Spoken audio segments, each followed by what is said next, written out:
રેખા અને મીનાની હાલની ઉંમરનો ગુણોત્તર 5:7 છે. 5 વર્ષ પછી તેમની ઉંમરનો ગુણોત્તર બદલાય છે. કેટલો થાય છે? 3:4 થશે. મીનાની હાલની ઉંમર કેટલી એવું શોધવાનું છે. હવે હાલની ઉંમરનો ગુણોત્તર એણે આપ્યો છે એટલે આપણે એવું કહી શકીએ કે હાલની જે ઉંમર છે એ ગુણોત્તર કેટલો છે? તો આપણને કોણ આપેલા છે? એક રેખા છે અને એક મીના છે. એમની હાલની ઉંમરનો ગુણોત્તર 5:7 હોય તો હું એવું લખી શકું કે 5:7 એટલે કે 5/7 આવી રીતે પણ દર્શાવી શકું. ચલો ભાગ્યા બતાવી દઈએ એટલે આપણે શું થઈ ગયું? 5/7 છે. હવે ગુણોત્તરને હટાવવું હોય તો તમે શું કરી શકો? એક્સ મૂકો છો. ગુણોત્તરને હટાવવો હોય તો તમે શું મૂકો છો? એક્સ મૂકો છો. એટલે કે મારે આ ગુણોત્તર કાઢી નાખવો છે તો હું એવું કહી શકું કે આની હાલની ઉંમર રેખાની 5x છે અને મીનાની 7x છે. બરાબર? 5:7 માંથી હું શું કરી શકું? હાલની ઉંમર રેખાની 5x બનાવી અને મીનાની હાલની ઉંમર મેં 7x બનાવી. હવે મારે જે ગુણોત્તર છે એ બીજો ગુણોત્તર કોનો આપેલો છે? તો 5 વર્ષ પછી તેમની ઉંમરનો ગુણોત્તર. ચલો ગુણોત્તરની વાત તો પછી છે પણ 5 વર્ષ પછી એમની ઉંમર કેટલી થાય એ પહેલાં શોધીએ.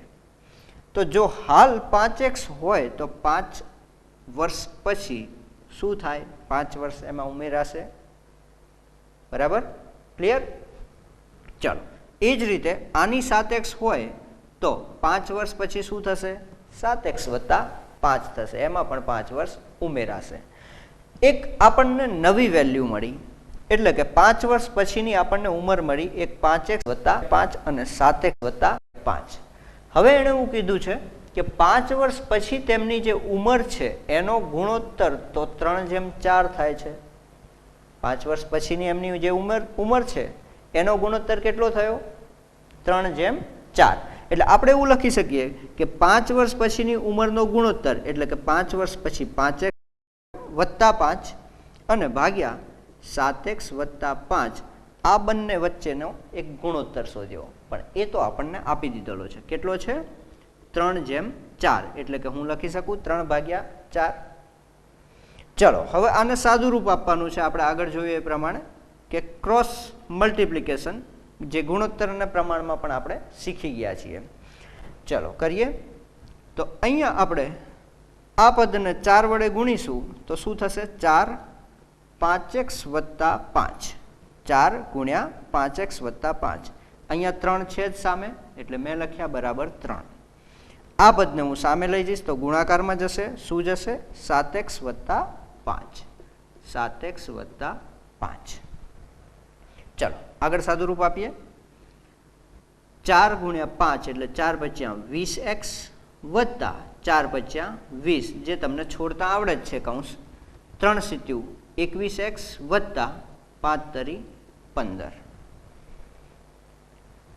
આગળ જઈએ તો 20x અને 21x એટલે કે x વાળા પદને આપણે ભેગા કરીએ તો સામે મોટું પદ છે એ 21x છે. એમાંથી આ 20x ને પેલી બાજુ લઈ જઈએ તો -20x થશે. એ જ રીતે આ બાજુ 20 છે, 15 ને આ બાજુ લાવીશું તો -15 થશે. 20 ઓછા 15 એટલે 5 અને 21x - 20x એટલે x. તો આપણે એવું કહી શકીએ કે અહીંયા x ની કિંમત આપણને કેટલી મળી? 5 મળી. ચલો આ તો હજી x ની કિંમત મળી છે અને ઉંમરના દાખલામાં હંમેશા ધ્યાન રાખવાનું કે માત્ર x ની ઉંમર શોધો એટલે તમારો જવાબ નથી આવતો.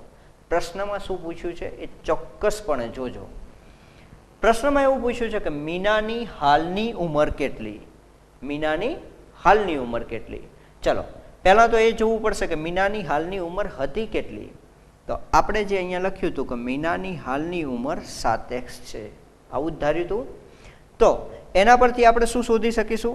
મીનાની હાલની ઉંમર એટલે કે મીનાની હાલની ઉંમર બરાબર કેટલી ધારી હતી આપણે? 7x એટલે કે 7x. પણ x ની કિંમત તો આપણે શોધી છે. કેટલી છે? 5 છે. એટલે કે 7 × 5 આપણે શું લખી શકીએ? 7 + 35 વર્ષ. શોધેલી આપણી મીનાની હાલની ઉંમર 35 વર્ષ થાય.